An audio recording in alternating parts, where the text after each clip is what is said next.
There are two approaches to copywriting.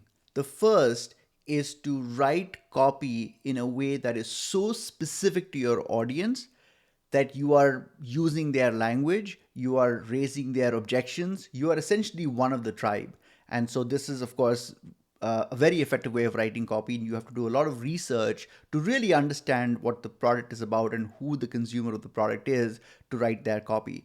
The second approach is to write copy like a fortune teller. Now, fortune tellers have this incredible gift where they can make predictions that a lot of people who are listening to those predictions feel like they know something about the cosmos that average people don't know. And so it's very, very, very effective in terms of the emotions that it activates.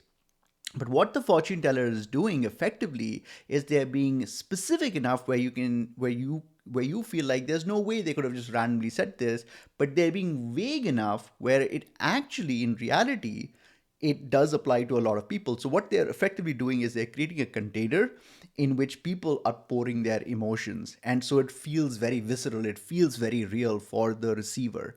I think a copywriter can actually do this as well. I think there's a way to create a container when you're writing copy. So that then eliminates the need for you to know everything there is to know about the nature of the person buying it or their industry or their jargon and stuff like that. You can bypass all of that. And you're really communicating in very basic human emotion level. But for the reader, it doesn't feel that way. It actually feels much more profound because they've poured their, as they're reading the copy, their brain is creating an image for them. And so it feels very visceral. It connects with them very deeply. So I believe there's a way to write copy where you're actually just creating a container, but the effect is very profound for the reader. What do you think about this?